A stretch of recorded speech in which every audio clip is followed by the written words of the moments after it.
We're not spending money on that circus." Those words cut through me like a knife.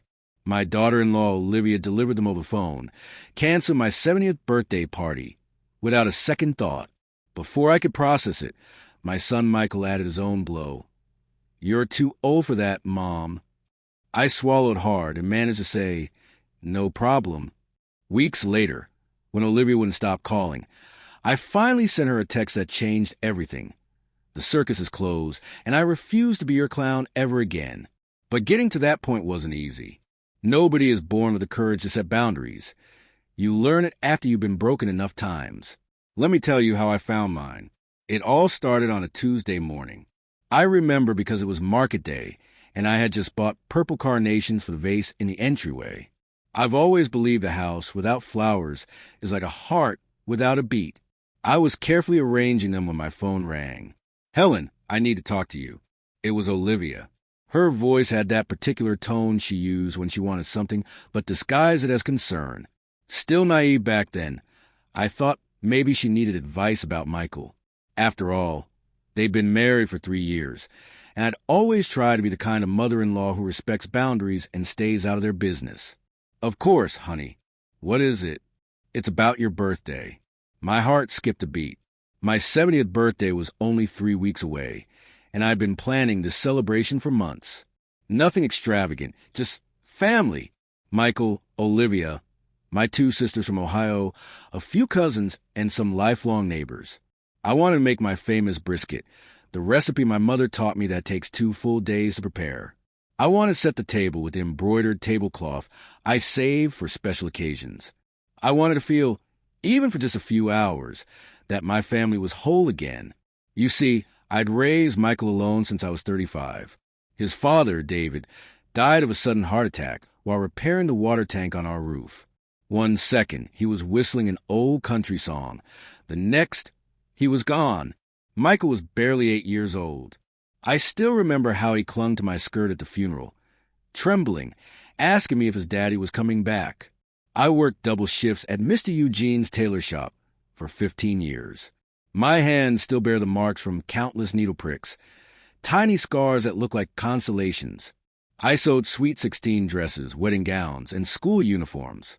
Every stitch was for Michael, so he could have new shoes, school supplies, and eventually a computer when he started high school. I never remarried, not because opportunities didn't present themselves. There was Maurice, who owned the hardware store. He asked me out for coffee every Sunday after church. He was kind, a widower too. But I always worried, what if Michael feels like he's betraying his father? What if a stranger makes him feel displaced? So I turned down every invitation with a polite smile. Now at 68, living in the same house David and I built brick by brick, I just wanted one party, one celebration to say, I made it. I'm still here. "Tell me, Olivia, what's wrong with my birthday?" There was a pause. I heard her inhale, like she was bracing herself. "Look, Helen, Michael, and I have been thinking, and the truth is we can't organize anything. We're not going to spend money on that circus." "Circus?" She called my dream a circus. "Besides," she continued, "you're too old for that. Don't you think parties are for young people? You need rest, not stress." I felt something crack inside me, like when you drop a porcelain cup and watch the fracture spread in slow motion before it shatters completely. I understand, but things are tight right now, Helen. We have so many expenses. Maybe we can take you out for a simple lunch another day. Okay. Before I could respond, I heard Michael's voice in the background. "Give me the phone." "Mom," my son said, using that tone when he wanted to be firm but not cruel, "you're too old for that. A big party will just tire you out. It's better if we keep it quiet." "Okay." I looked at the purple carnations in the vase. They were still dripping water onto the mahogany table that had been my grandmother's, the same table where Michael did his homework for 12 years, where we celebrated every single one of his birthdays with cake and candles, even when the cake came from the cheapest bakery, because I couldn't afford more. "No problem," I said. My voice sounded calm. Too calm. "Perfect, Mom. We love you. We're really busy right now. We'll call you later." He hung up. I stood there, phone in hand, watching a drop of water from the vase form a small puddle on the wood. I didn't cry, not yet. But something inside me knew that in that exact moment, my relationship with my son had changed forever. What I didn't know was that this phone call was only the beginning. And what Olivia didn't know was that she was waking up a lioness who had been dormant for decades. That night, I couldn't sleep. I lay in bed staring at the ceiling, counting the cracks that had formed over the years. 42. I counted them so many times I knew them by heart. I kept thinking about the word Olivia used. Circus. When did my life become a ridiculous spectacle to her? I got up at 4 a.m, like always, and made coffee in the old percolator David gave me on our first anniversary. The smell of fresh coffee filled the kitchen, and for a moment, just a moment, I felt at peace. But then I saw the calendar hanging next to the refrigerator. I'd marked my birthday with a red circle and drawn little stars around it, like an excited child. How foolish I'd been. I ripped the page off the calendar, crumpled it up, and threw it in the trash. But I couldn't stop myself. I pulled it back out, smoothed the paper with trembling hands, and hid it in the drawer where I keep old memories. Because that's who I am, I even saved the pain. What hurt most wasn't the party itself. It was realizing that I'd been completely blind for 3 years. Let me back up and tell you how Olivia came into our lives. It was May, 3 years ago. Michael came home with that nervous smile he gets when he has something important to say. I was watering the plants on the porch, geraniums, azaleas, and a small basil plant I use for soup. Mom, I want you to meet someone. And there she was, Olivia, with her perfectly straight hair, nails painted pale pink, and a white blouse without a single wrinkle. She smelled like expensive perfume, the kind they sell in department stores at the mall. It's so nice to meet you, Mrs. Helen. Michael has told me so much about you. Her smile was wide, her teeth perfectly white. She extended her hand, and when I took it, I noticed how soft her skin was. Hands that had never scrubbed floors or washed clothes by hand. Please call me Helen, dear. We're not formal here. We went inside, and Olivia looked at everything with those big, expressive eyes. She stopped in front of the shelf where I keep family photos. What a beautiful family, she said, picking up the frame of David, Michael, and me at Myrtle Beach. Michael was 5 and had just lost his first tooth. You can tell you were very happy. We were, I answered, and it was true. That first afternoon, Olivia helped me make dinner. I made Michael's favorite, green chili chicken casserole. She chopped tomatoes and onions for the salad, asking about recipes, about how I met David, about my work at the tailor shop. It must be wonderful to create dresses with your own hands, she said. I don't have that talent. I'm a disaster in the kitchen. She laughed. A crystal clear laugh that made Michael look at her like she was the only woman in the world. After dinner, while washing dishes, Olivia said something that seemed so sweet at the time. Helen, I want you to know I'm going to take good care of Michael, and I hope you'll teach me to be as strong as you are. My mom died when I was young, and I always wanted a mother-in-law who could be like a second mother to me. I was so moved my eyes teared up. I hugged her right there, my hands full of soap suds. You're going to be part of this family. Honey, the doors here are always open. How naive I was. The next few months were a dream. Olivia visited every Sunday, bringing pastries from that expensive French bakery near her office. She gave me hand creams, embroidered scarves, and chocolates. I saw this and thought of you, Mom. Mom. Back then, the word made me feel important, included. When Michael announced they were getting married, I cried with happiness. My son had finally found someone. He wouldn't be alone when I was gone. The wedding was simple. I sewed my own dress, navy blue with lace details. Olivia looked radiant in her white gown. During the reception, when Michael danced with me, as tradition dictates, he whispered in my ear, "Thank you for everything, Mom, for every sacrifice. I promise now I'm going to take care of you." That promise, how it would hurt to remember it later. The first few months of their marriage seemed perfect. They still came to the house every Sunday. Olivia would hug me, ask how I was, and offer to help with groceries. But then I started noticing things. Small things. One Sunday, Olivia was walking to the living room and stopped at the wooden bookshelf where I keep family albums and porcelain figurines I've collected over the years. "Oh, Helen, you still have all these old things." "They were my grandmother's," I replied. "They're over 70 years old." Right. It's just, I don't know.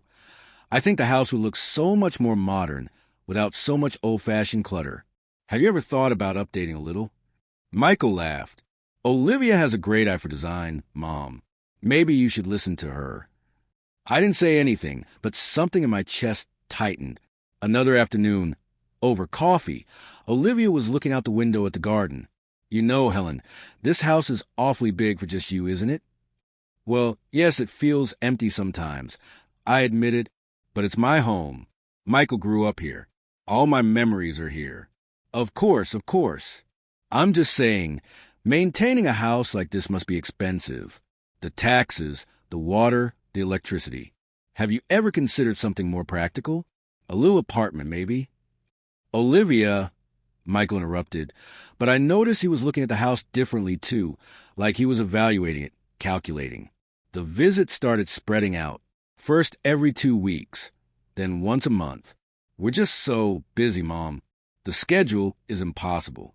You understand?" I did understand. Or at least I told myself I did. They're young. They have their own lives. I can't be the suffocating mother-in-law demanding attention. But when I called, Olivia always answered in a hurry. "Helen, I'm busy right now. I'll call you back." She never did, and when they did visit, Olivia no longer helped in the kitchen. She sat in the living room, checking her phone while I cooked alone. She didn't bring pastries anymore.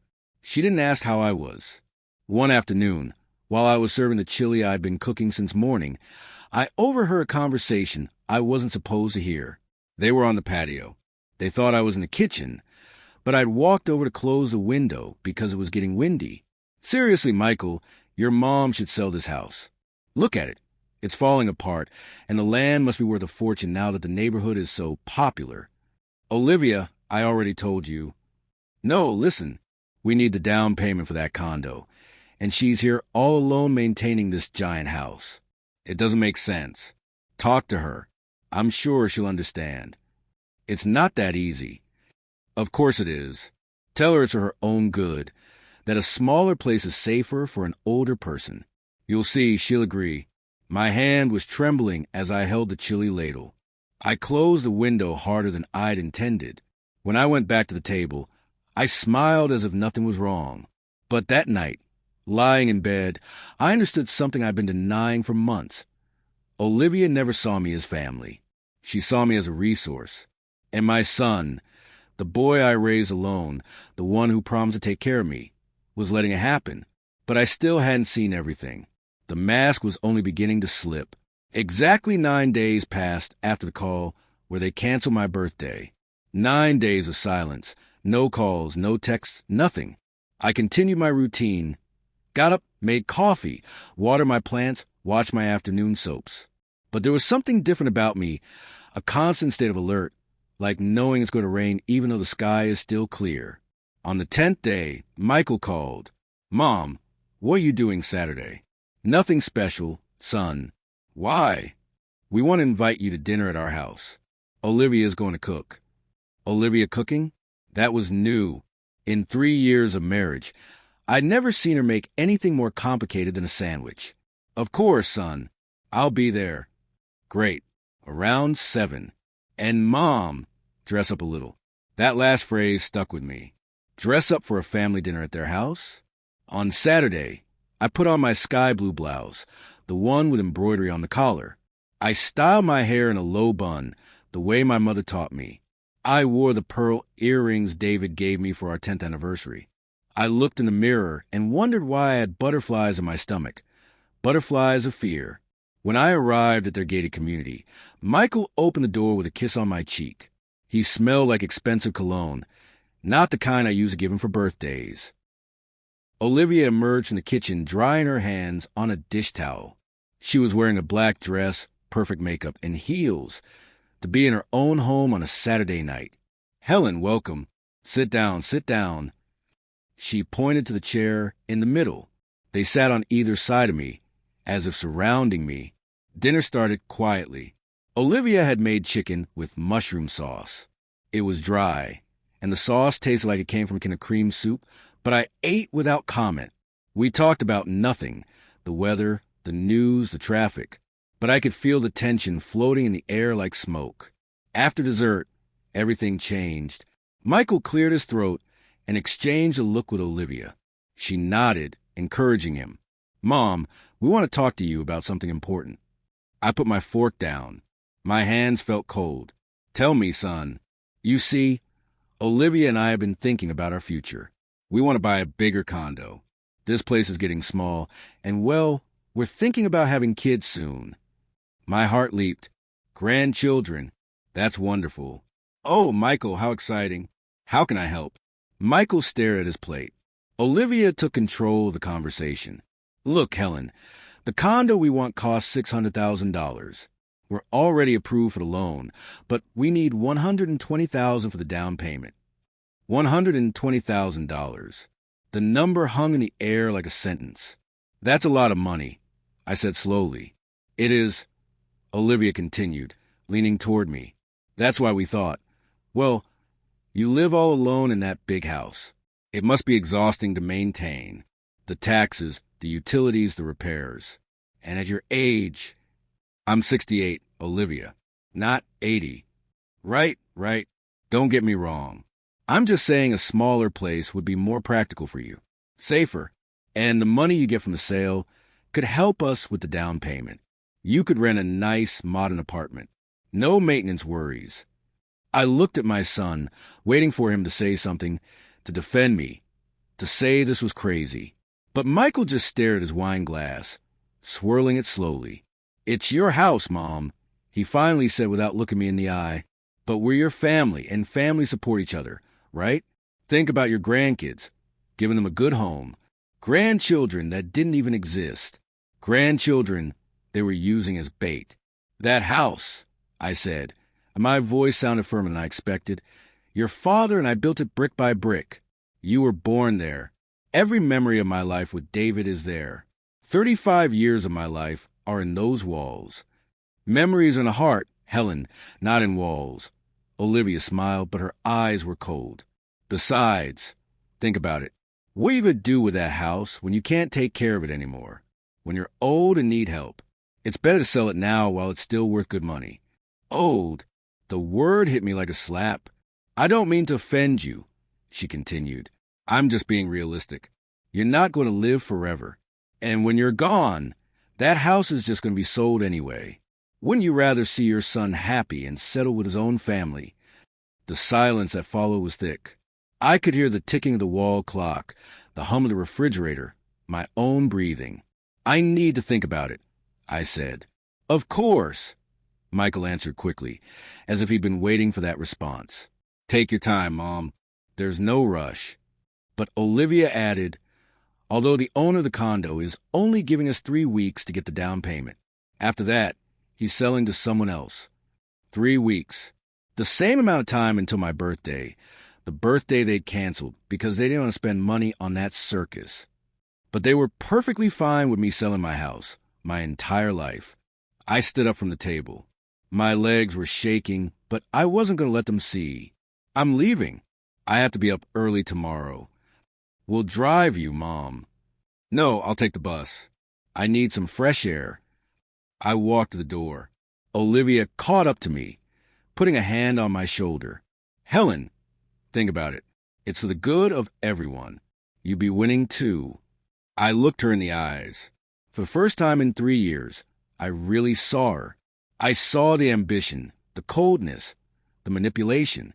"Good night, Olivia." On the bus ride home, as the city lights passed by the window, I realized something terrible. My son was asking me to sell my life to finance his. And what was worse, he saw it as normal, as something I should do. I got home after 10. I turned on the lights in the living room and saw the mahogany furniture from my grandmother, the photos on the walls, the bookshelf full of memories, the rocking chair where I'd nursed Michael for months. I sat in that rocking chair. And finally, after days of holding it in, I cried. I cried for my naivety, for believing Olivia liked me. I cried for my son, who had become a stranger. I cried for the sacrifices I'd made that now seemed worthless. But beneath the tears, something else was growing. Anger. Still small, but real. Because I'd given everything, absolutely everything. And now they wanted the only thing I had left.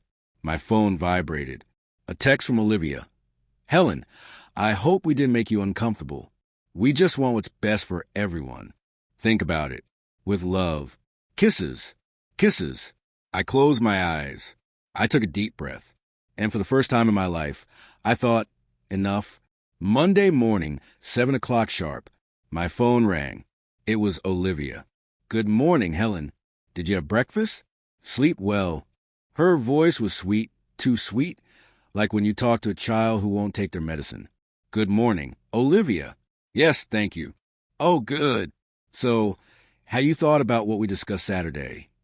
It had barely been 36 hours. I'm still thinking, honey. It's a big decision. Of course, of course. It's just that time is ticking, you know. We don't want to lose this opportunity. The condo is a gem. It has a view of a beautiful park. Imagine your grandkids playing there. There they were again, the imaginary grandchildren. Yes, it sounds nice. So, do you think you'll have an answer by the weekend? That way we can start moving on everything quickly. Olivia, it's only been 2 days.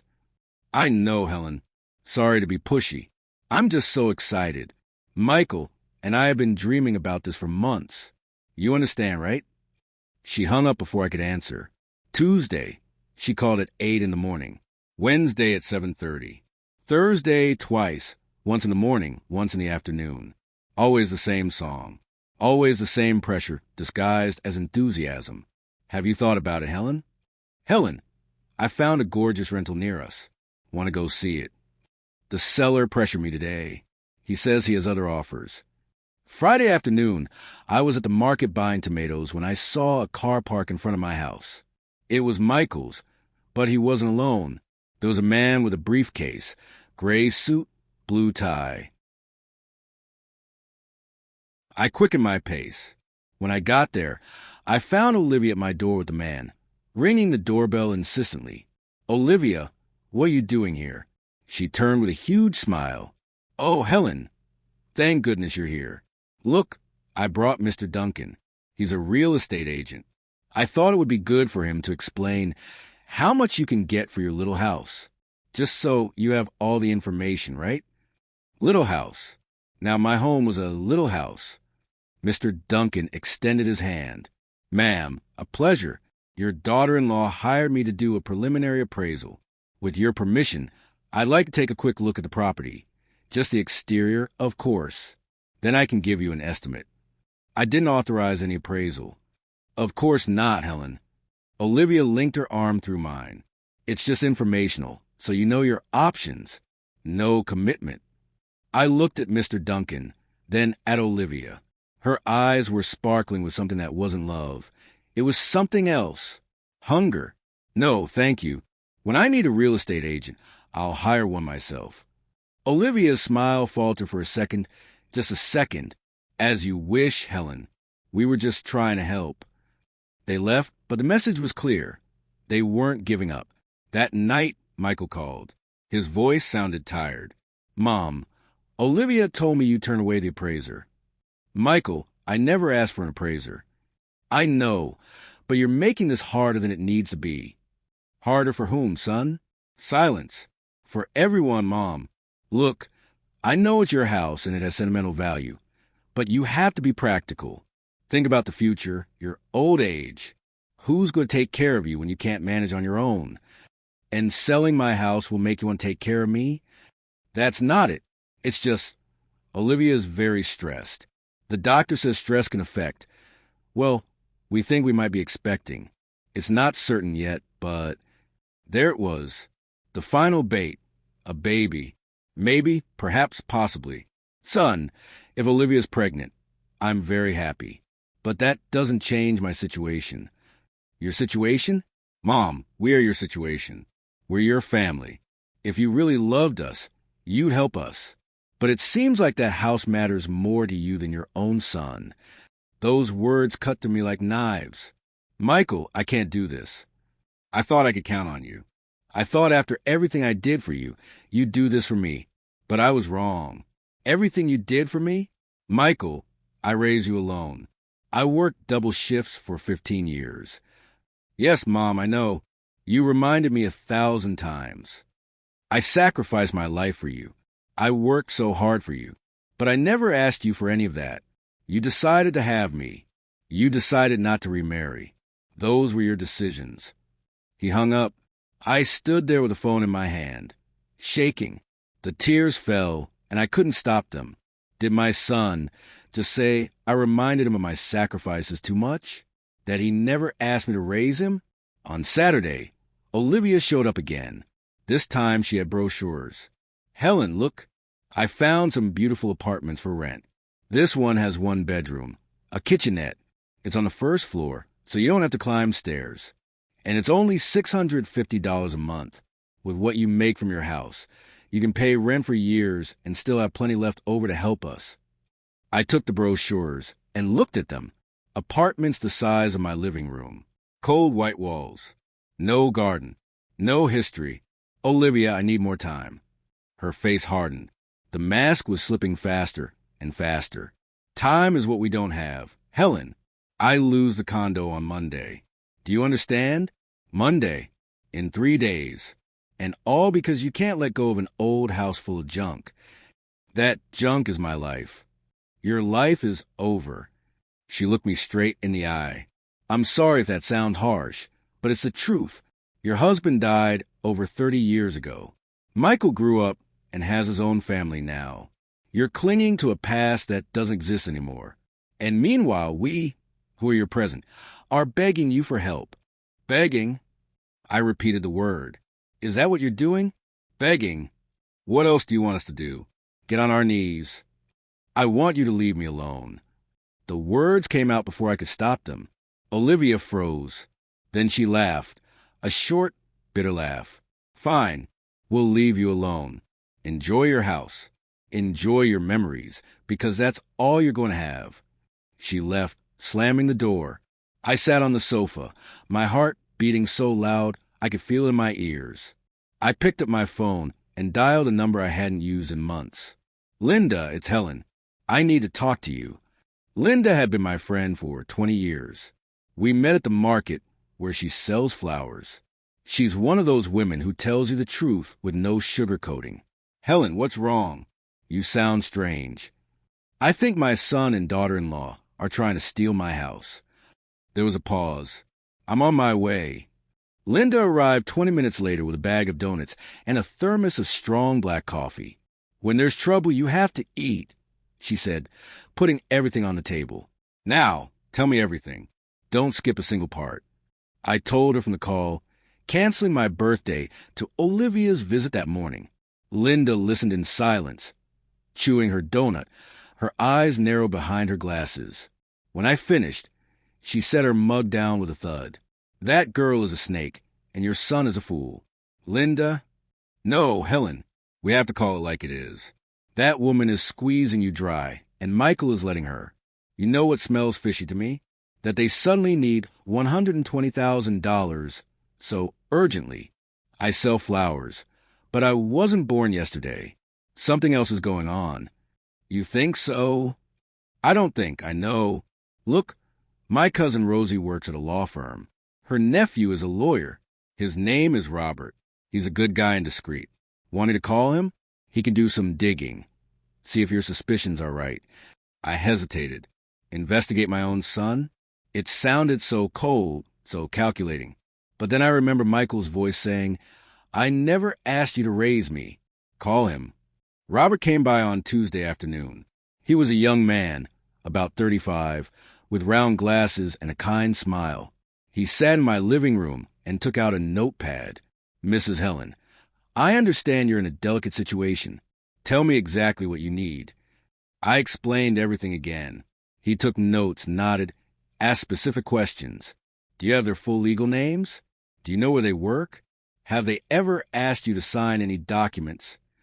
I answered everything. Robert closed his notepad. Give me 1 week.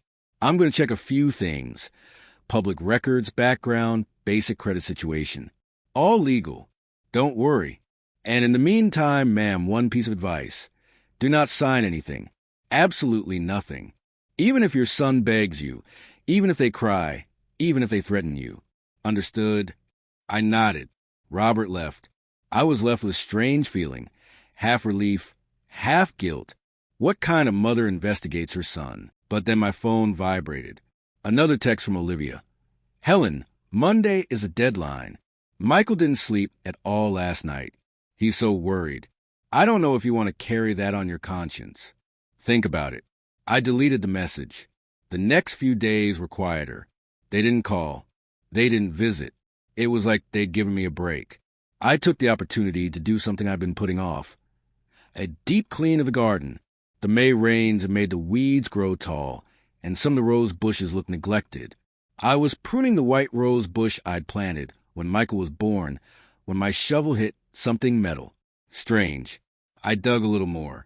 It was a box, a rusty metal box the size of a shoebox, buried under the rose bush. With trembling hands, I pulled it out. It was sealed with an old padlock that broke with a good pull. Inside were rolled-up documents protected in plastic. I unrolled them on the dining room table. It was the original deed to the house, the one David and I signed 40 years ago. And there was something handwritten by David on the last page. This house is for Helen, built with our love and effort. Don't ever let anyone take it from you. My love. Tears started falling on the paper. I had to wipe them away quickly, so I wouldn't ruin the ink. But there was more in the box. Letters. Love letters David wrote me when we were dating. His tight handwriting. His words clumsy but sincere. Helen, you are stronger than 10 men. Never let anyone make you feel small. And at the bottom of the box, wrapped in thick plastic, was money. Old bills. I counted it with shaking hands. $25,000. A note came with the money, also in David's handwriting. For our old age together, honey, for when we can't work anymore, so you never have to depend on anyone. I love you. David. I collapsed into the chair. David had been saving in secret for years. For me, for us, and I never knew because he died before he could tell me. I cried. I cried like I hadn't cried since his funeral. I cried for the man who loved me so much that even after death, he was still taking care of me. I cried for all the years I lost without him. I cried for the loneliness. But among the tears, something else was being born. Clarity. David had left me this for a reason, not just the money, but the words. Never let anyone make you feel small. And that was exactly what Olivia and Michael were doing, making me feel small, useless, in the way. I dried my tears. I put the deed in a safe place. I counted the money again, just to be sure. $25,000 exactly. It wasn't enough for the down payment they wanted, but it was enough for something more important. It was enough to defend myself. On Thursday, Robert called me.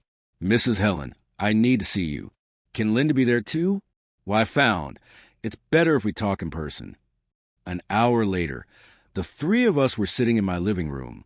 Robert opened his briefcase and took out several papers. Ma'am, what I'm about to tell you is not easy to hear, but you need to know. My heart sped up. Your son Michael doesn't need your financial help. In fact, he's in a very good financial position. 3 months ago, he received a sales bonus from his company